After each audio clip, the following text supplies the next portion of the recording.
Okay, so this is entitled The Ugly Truth, and you'll see why. So somebody told me I should make it the Dr. Hall Halloween Spooktacular since I do it the week before Halloween, and yes, you are going to be scared. So, to open, just a couple real quick questions, just to get your mind in the right space. So, first question, can't you eat just anything?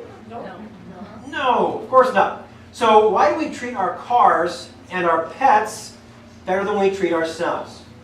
Would you put cheap gas in a Ferrari? No. Do you use cheap parts to fix a Ferrari? No. So would you put cheap fuel in what you hope is a Ferrari? Your body? No. And pets, why do we treat our pets better than we treat ourselves? We're so concerned with what goes in our pet food. Is it natural? Does it have, does it have processed ingredients? And when you see a child giving a Snickers bar to a dog, what do you say? No, that's bad for the dog. But you'll grab that Snickers bar and you'll eat it for yourself, won't you?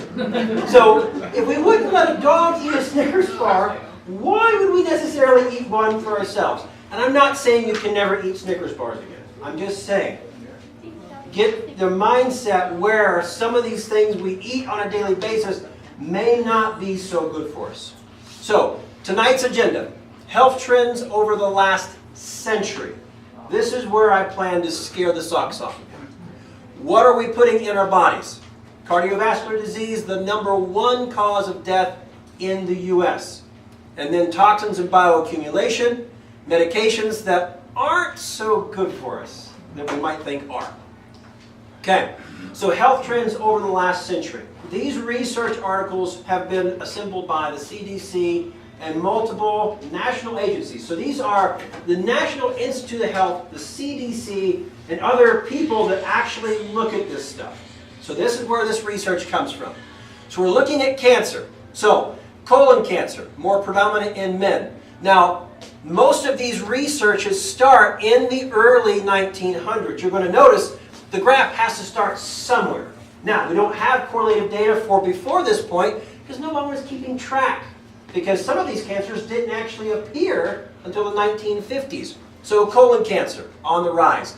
Breast cancer, of course, on the rise. Bladder cancer. This one's really neat because out of all the other correlative data that we have, this one doesn't even start till the 1950s. But we started keeping track of cancers in the early 1920s. So this one is a very unique example of a cancer that was never before recorded until the 1950s. So something in that early industrial revolution we had in America started to change already. So a brand new cancer popped up in the 1950s. We're going to look at a couple other examples of this. Now, lung cancer. This is one of the most unique graphs. And here's where we're going to have some audience participation. Now, this one started earlier because, again, Industrial Revolution, this is something we actually had a good look at. So, as the century progresses from the early 1910s into the 1940s, lung cancer has a relatively shallow incline. It's going up, but very shallow. But then, in the 1950s, boom, a huge, tremendous shoot on cancer, lung cancer. Why is that? Cigarettes, of course. But what was really cool? TV, movies. What was really cool back in the 50s? Clark Gable, right? Everybody on the silver screen just smoking it up, and everybody wanted to have a cigarette. So guess what? Lung cancer starts to skyrocket because we know cigarettes cause lung cancer, right? Okay. So get that in your mind because it's going to come back up again. Now also, this is one of the only ones that shows a sharp decline in the early 2000s. Why is that? That's when not just the labels came earlier, but the commercials. The anti-smoking commercials came out in the early 2000s. So, we now know that we can make a direct effect on a very predominant cancer by public awareness and by, okay, you smoke cigarettes, you get lung cancer. So that's going to decrease some people from smoking cigarettes, hopefully. Now also, diabetes type 2 on the rise big time. Alzheimer's disease. This is a predictive graph. We're here in 2018, but look at these numbers from where we used to be. And this is a predictive graph. Why would a disease that should not have necessarily a lot of genetic factors, or of course if our population is increasing we'll see some increase with genetics, but why would we see such a huge prediction on this graph? So we're going to come back to that. Dementia on the rise, especially early onset dementia. So something we haven't really seen before. People are getting dementia at earlier and earlier and earlier ages. Why would that change? Numbers we can see, but why would the age start to change? How about mortality rates of dementia? Back in the 1980s, if you got dementia, you not necessarily were going to die from dementia, but now look at the mortality rates from dementia. So now we're starting to see not only are these diseases occurring in younger populations, but they're way worse, and it's killing them, exactly, where it didn't used to. So something's changing. How about deaths from Parkinson's? Again, back in the early 1980s, almost zero.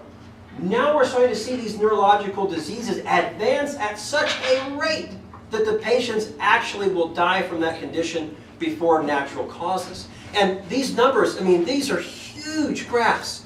How about autism? Now this one's very popular in the news, especially with talking about vaccines. Not saying vaccines have anything to do with autism, but just look at the numbers. Back in 1975, it was 1 in 5,000 children were diagnosed with autism. Now, in just 2010, it's 1 in 110. And they say it's going to be more than that very soon. And here's the thing. So we have changed the diagnostic criteria for autism. So we now have broadened that diagnosis. So more children are encompassed in it, which does help to show, well, it helps to explain some of the increase, but not such an increase as this. Now, let's talk about obesity. Back in 1985, the CDC decided we're going to start tracking the obesity of America because we started getting bigger back in the 1980s. A lot of stuff happened in the 80s, not just Ghostbusters.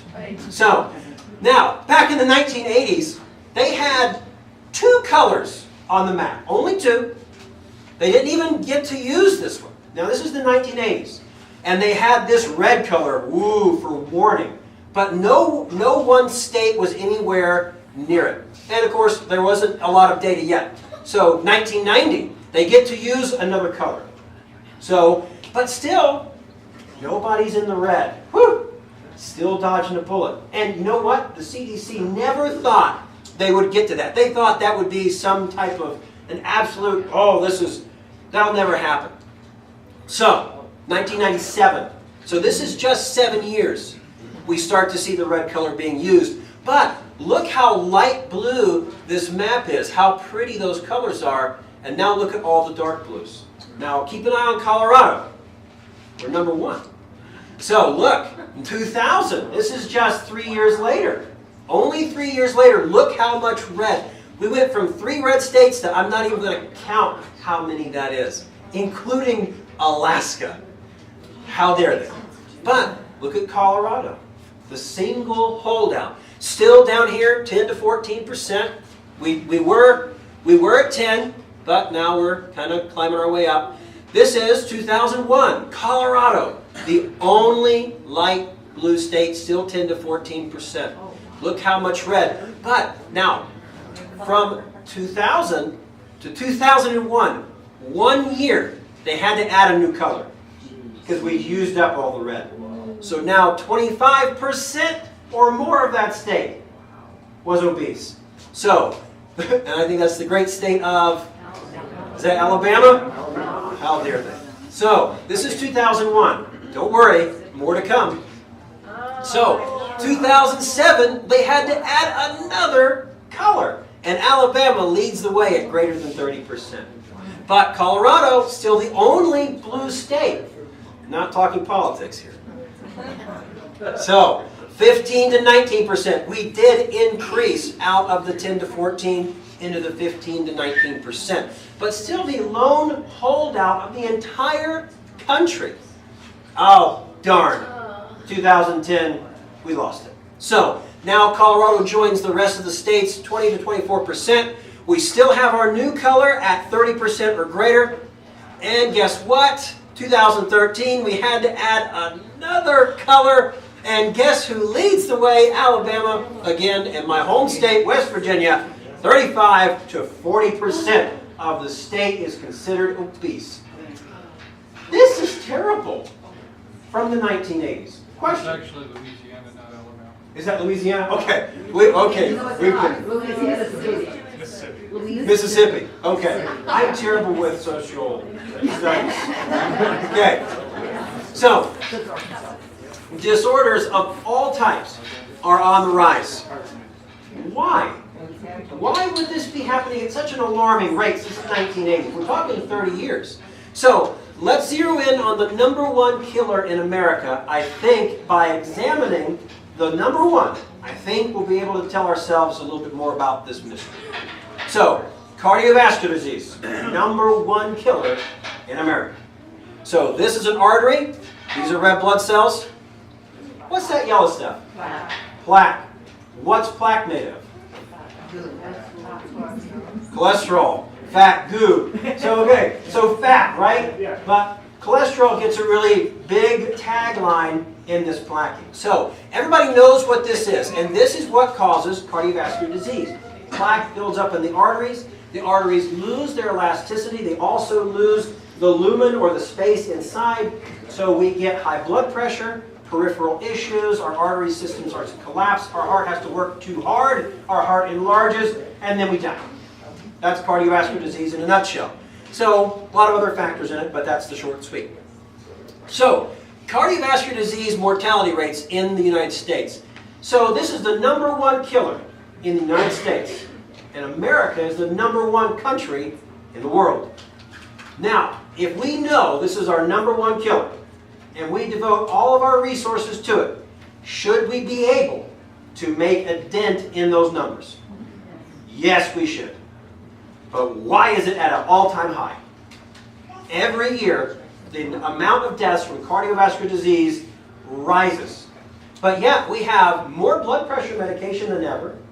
We have more statin drugs, so we have more cholesterol-lowering drugs than ever. We have antiarrhythmic drugs.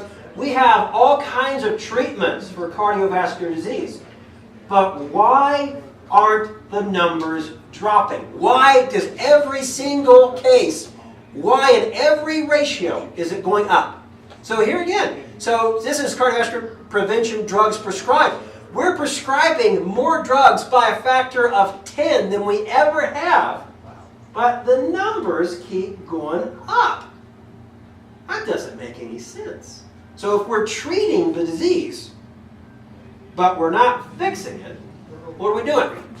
So here is a 10-year study on, this is just statin drugs. So these are other brands, Lipitor, Crestor, the top 2 brands.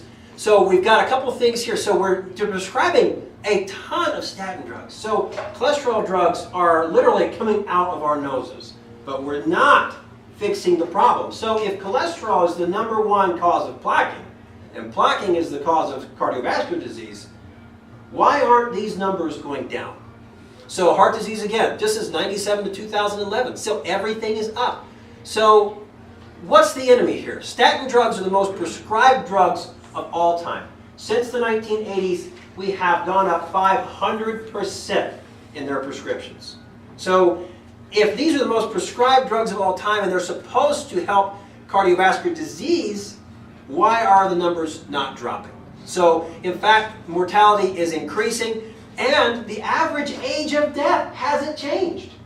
You would think that if the average age of death for cardiovascular disease was 55 years old in 1984, it's still 55 now. What is the problem? So, cholesterol. We're going to zero in on this baddie for just a moment. So, cholesterol is a naturally occurring molecule in your body. It's necessary for proper body functions. Now, cholesterol is the base molecule for all of your hormones. Hormones are important. That's how your body gets things done. So, it's also responsible for transporting fat and for metabolism and storage. But also your brain is made up of 80% cholesterol. So myelin is a substance that surrounds your nerves. And nerves are really important. Nerves are 80% myelin. Myelin is 80% cholesterol. So that's an important number. So cholesterol, bad or good? Cholesterol isn't bad for you. Cholesterol is necessary. Cholesterol is very good. Now, high numbers of cholesterol may be bad for you. But if we're lowering cholesterol and we're not fixing the problem, is cholesterol really the enemy? So, when heart disease was first researched, what they did was they took a bunch of people that had died from heart attacks, they cut open their arteries, they found this yellow goo. They took the yellow goo, they put it in a mass spectrometer, guess what it was? Cholesterol. So automatically, cholesterol becomes the bad guy. Now this is the 1980s, when we first heard that eggs were bad for us because of cholesterol. So, and now, we flip-flopped several times on eggs over the last couple decades. We're going to talk a little bit more about that here in a minute. So, this is where cholesterol got the bad reputation. Undeserved, however. Now, finally, after years of research, we determined that cholesterol sticks to the walls of the arteries, but it's not the cholesterol that's the problem. Our arteries themselves have a problem and decrease all kinds of flow issues. So, the arteries themselves have an issue. So, the lining of the artery becomes damaged, and it creates rough spots. And those rough spots then attract and collect cholesterol. And so then plaques start to form, and then other cholesterol molecules attach those, and it gets bigger and bigger and bigger. But it was the arterial issue, the damage to the artery, that caused the problem, not the free-floating cholesterol. So, cholesterol-lowering medications increased 500-fold over the last few decades. No change in mortality rate or age for heart disease. In fact, it's at an all-time high, despite all of our wonderful medications. So why do we still prescribe them? That's the question. So what if I told you that statin drugs were really bad for you? Would you believe me? Good. So this study was done in 2011 by the National Institute of Health. These are the people who are responsible for your health in America. They make policy, and then they send that policy to the FDA, who ignores it.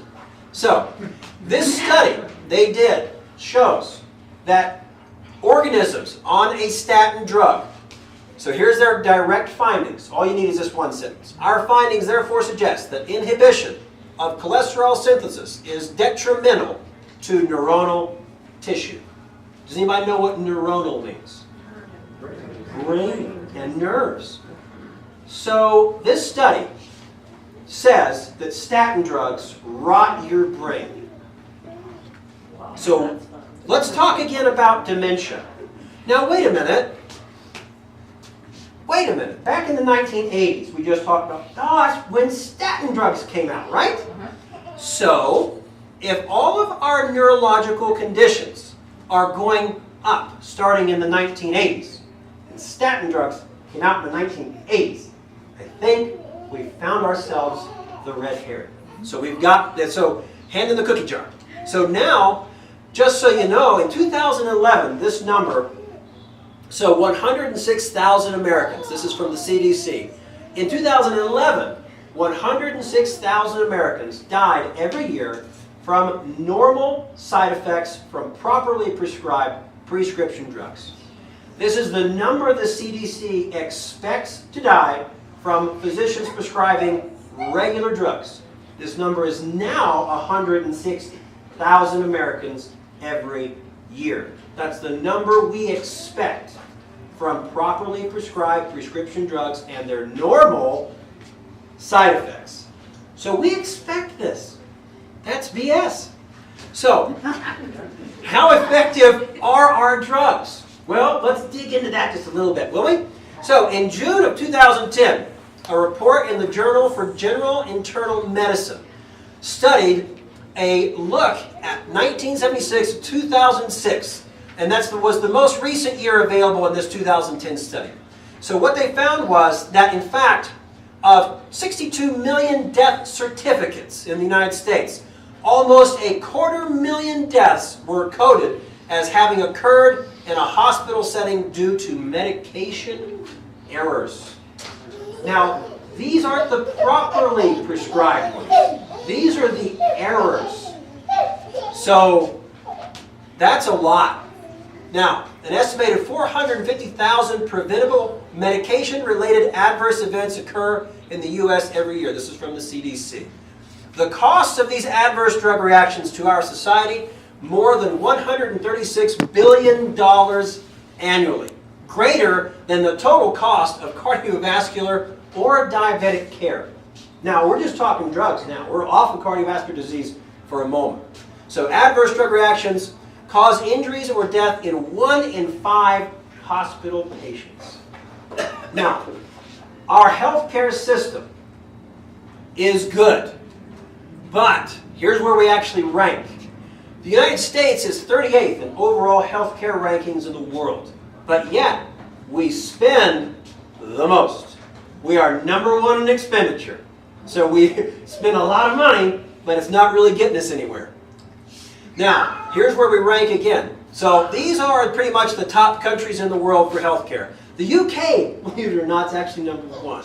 So Switzerland's number 2, Sweden, Australia, Germany, the Netherlands, New Zealand, Norway, France, Canada's just above us, still not doing super great, but we're pretty low, even below Canada. So our healthcare system is really good at emergency care, but we're getting the actual healthcare part of healthcare wrong. So, what is really causing cardiovascular disease? So, again, we're just zeroing in on this one thing, and then we'll kind of bring this full circle. So, inflammation is a big word. Inflammation is a complex biological response of vascular tissues to harmful stimuli, pathogens, or irritants. It is initially a protective response. Inflammation is there to fight baddies, bad things. So, why are our bodies becoming inflamed? So, inflammation is our key word now. So, let's meet some of the criminals. So, this is low fat is not how to lose weight.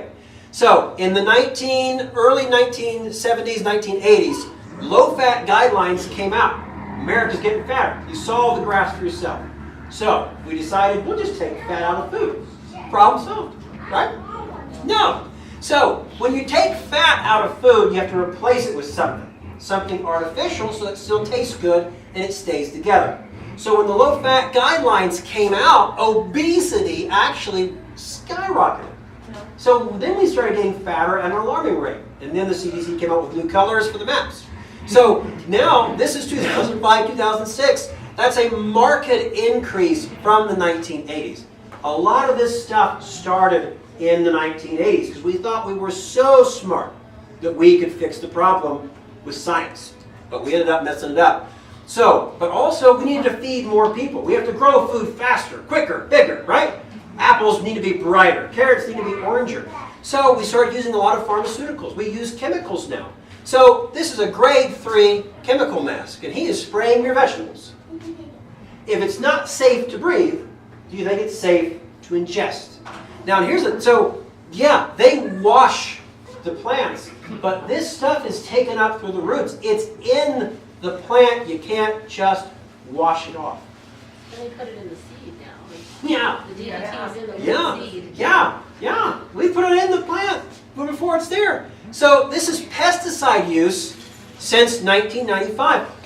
Look how little pesticides we used in 1995. What the heck are we using this much pesticide for? So, and these are all of the crops that we need. How about herbicides, insecticides, fungicides, and others? So, herbicides and insecticides, so we're using these, and these are alarming numbers. So, yes, we're feeding more people, yes, we're growing more crops, but these things are in the food. Pesticides are a neurotoxin for bugs. That's how they kill them. It attacks our nervous system. It does the same thing to us, just it's supposed to be in very low quantities. So let's talk about low quantities. You see how this just flows so nicely? So, now, if we have just a little bit of pesticide, is it going to kill us? No. What if we have a little bit every day for our entire life? Is it going to affect us? Yeah. So, bioaccumulation and biomagnification. This is how stuff works in nature. But you have to understand, human beings are a whole special kind of natural. So, this is just how bioaccumulation occurs over time. Baby fish is born. No mercury in it.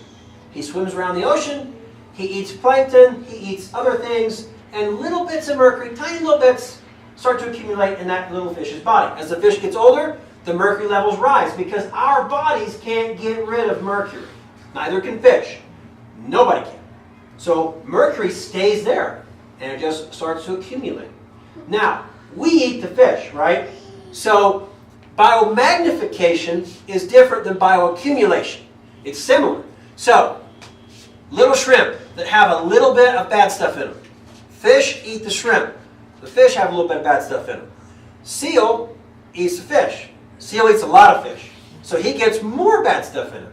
Bear eats a seal.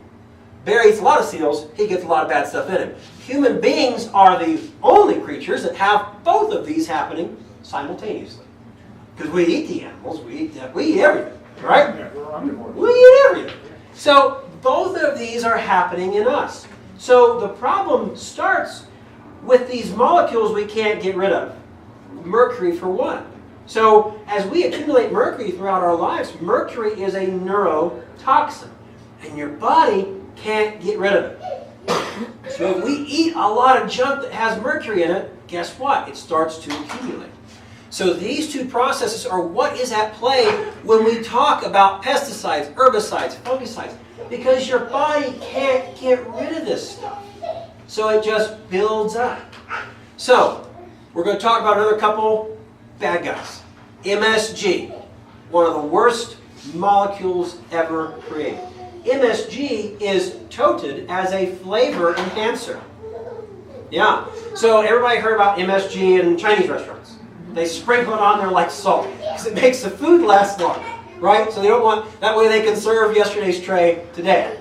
So MSG causes a hyperinflammatory response inside your body. So this inflammatory response, when you have this inflammation, your body is trying to react to something that's bad. But if it's occurring every single day, the inflammation gets out of control and it starts to actually attack your own cells and your arteries and all that other really bad stuff. So this inflammatory environment is really bad for us. And one other thing about MSG, it's really good at making people fat. So when a researcher wants to make a mouse obese for research, they just feed him a little cup of MSG. It's called MSG-induced obesity in mice. And researchers use that every day to make fat mice so that they can then study fat mice. Great. Yeah! So MSG causes obesity and inflammation. Inflammation causes cardiovascular disease. Exactly. Soda. Literally acid. You can clean a chrome trailer hitch with Coca-Cola. Oh, yeah. Works really good. So soda has all kinds of really bad stuff in it. Not just the artificial sweeteners which make your body chemistry go absolutely haywire, but high fructose corn syrup. It's like rocket fuel for your body. So you don't put rocket fuel in a Honda. It'll burn out the engine.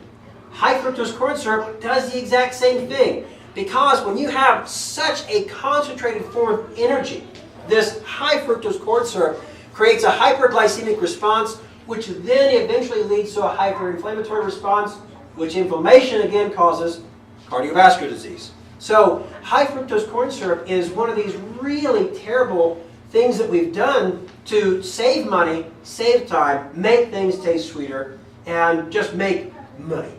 So these are what we're up against.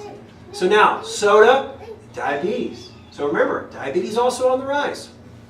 So now, we're going to talk about milk. Who likes milk? Good. We got some hands this time. So, you are not a calf, therefore, milk is not for you, period. Not even cows drink milk after they're babies. So, once a cow gets to a certain size, he never drinks milk again. Right? No, so, the claim to fame for milk is what? that makes a body, does a body good, right? Makes your bones strong. What if I told you that it did the exact opposite of that? Would you believe me? Better. So, now, again, back to the 1980s. I know I'm really harping on the 80s. So, 1980s, the tagline, milk does a body good, comes out, commercials all across America. As a matter of fact, every decade, the Milk Board of the United States pools their money together to create an ad campaign every decade. The 90s was, got milk. So every year they come out with these taglines, these little jingles to remind you, hey, milk, drink us.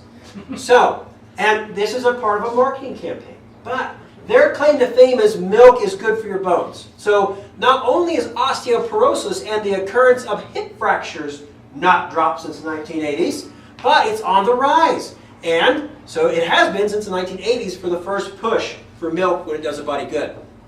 So these are hip and knee replacement trends since 2000. Now, what you're going to notice is all of them are on the rise. So if our bones are supposed to be made stronger by milk and we're drinking milk, why are our bones getting weaker and weaker as the decades go on? Now, we could explain some of these graphs by, you know what, we've gotten really darn good at these surgeries. So, and we're just, everybody needs one. But, so that can explain some of it. Because we have gotten a lot better at these surgeries. So we can do amazing things by replacing these joints. But why are the bones themselves deteriorating at such an alarming rate? So we're going to zoom in on milk. So the main protein in dairy is called casein. Casein causes a highly inflammatory reaction in your body, and it creates that inflammation again. It creates a highly acidic environment. An acidic environment in your body must be buffered. The best buffer in the world, calcium. We used to have a biochemist who loved to shout that one out. Calcium is the best buffer in the world. Where is calcium found in your body? Your bones. Milk makes your body's environment acidic. Then your body has to buffer that by pulling calcium out of the bones. So milk does the exact opposite of its actual claim to fame. And this is real research, not making anything up, 100%. So in order to buffer that acidic environment, we're actually eating away our own bones. But that's not all casein does. So in 2012, they did a research article on prostate cancer. So again, prostate cancer, only found in men, is on the rise. How many men here like milk? Okay.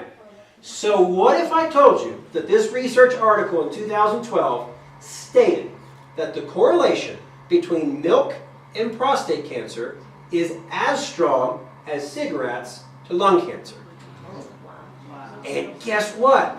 Casein protein actually turns on the TORC1 signaling and initiating progression of prostate cancer. Casein protein directly activates the genes that turn on prostate cancer. Real research. But guess what? This is done in 2012, which means it's going to stay in the research circles for about a decade. So around 2022, you lovely folks will hear about it on Fox News. Doctor, do you know how many people were in that study? It says comprehensive, but do you know? I don't know the exact numbers, but you can look that up, and I'm sure it has it in the abstract.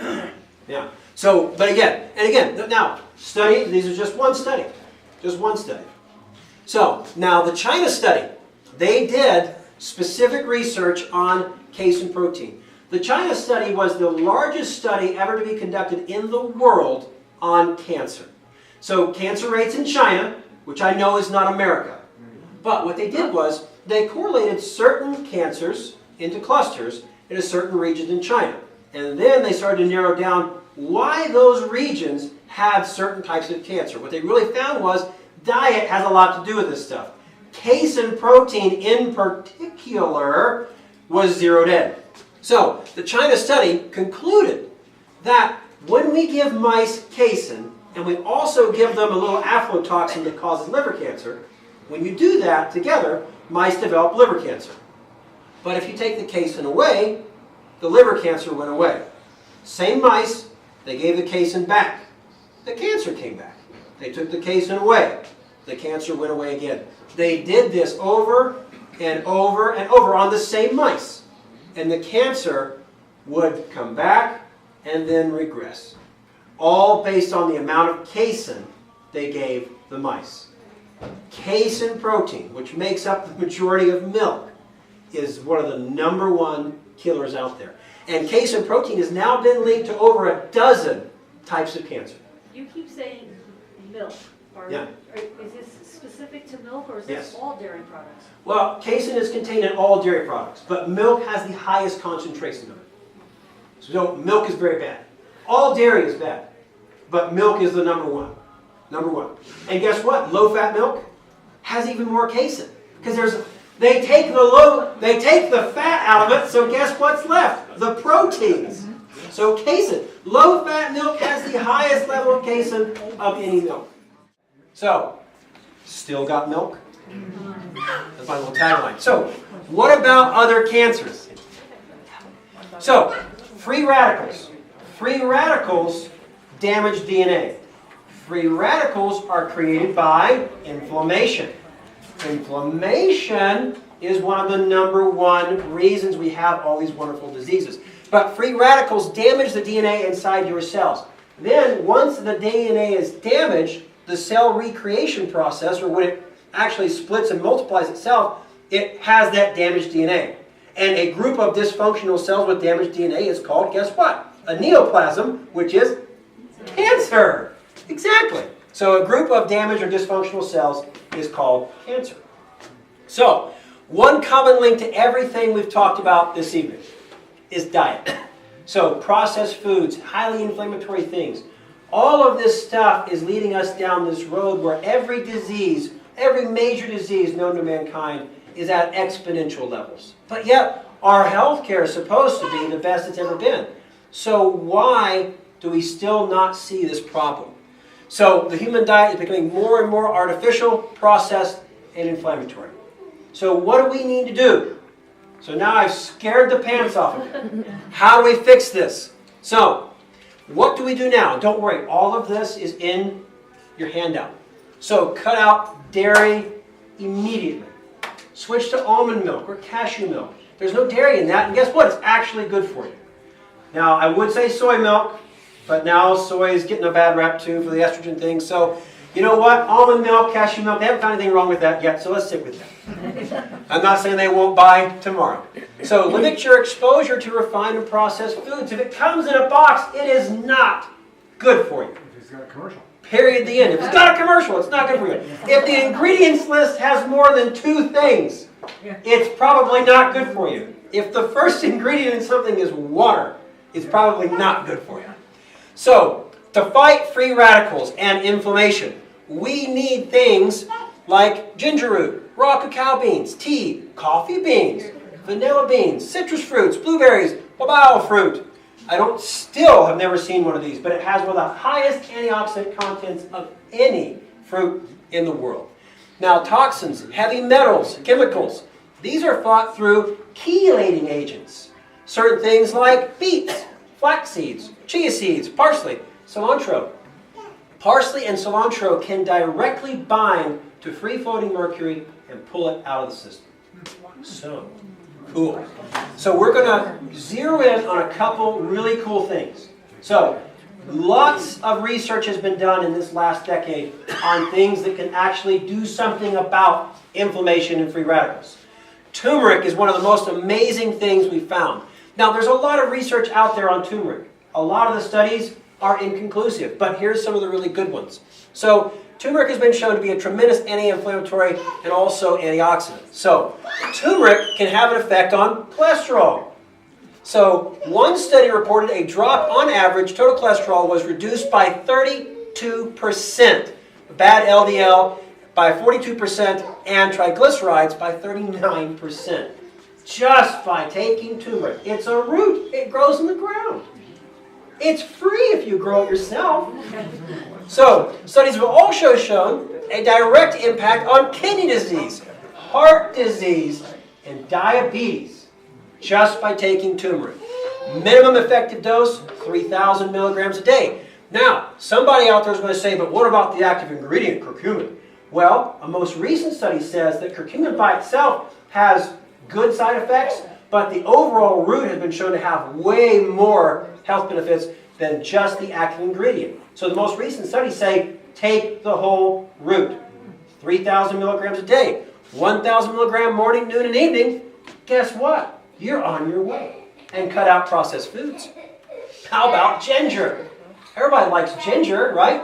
And it's all natural. It grows in the ground. If you grow it yourself, it's free. So, ginger has been shown to have profound anti-inflammatory and antioxidant effects as well. So, it also dramatically improved HbA1c, a marker for long-term blood sugar levels and diabetes, leading to a 10% reduction over a period of 12 weeks in a most recent study.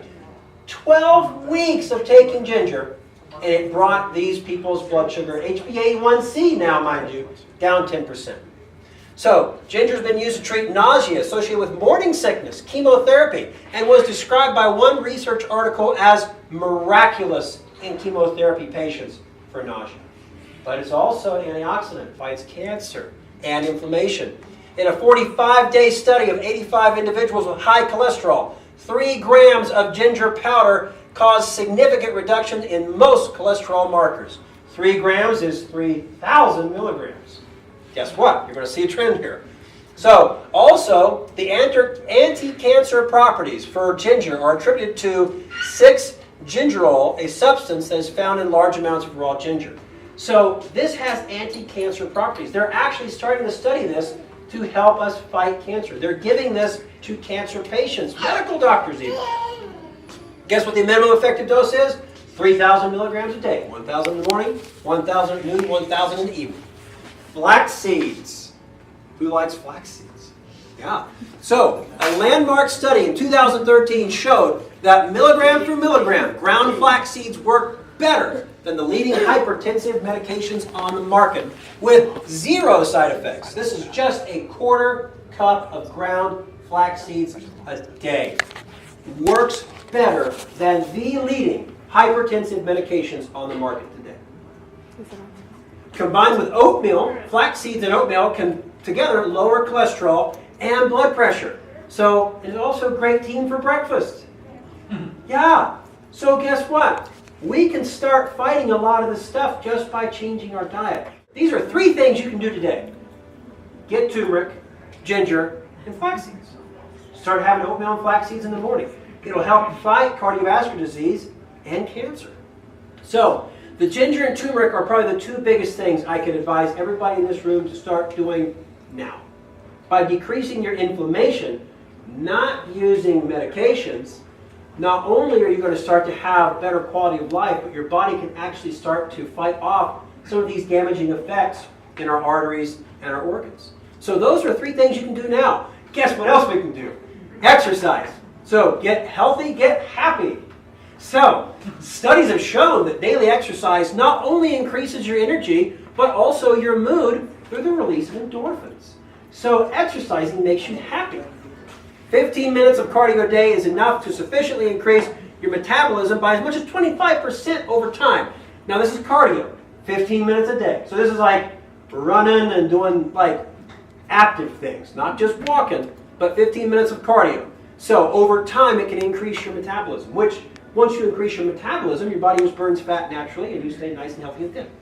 So, studies have also shown individuals' metabolism can remain elevated by 200% for over an hour after strenuous exercise.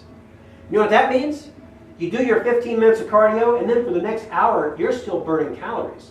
You can just go sit on the couch. Ladies and gentlemen, thank you for being our guest this evening.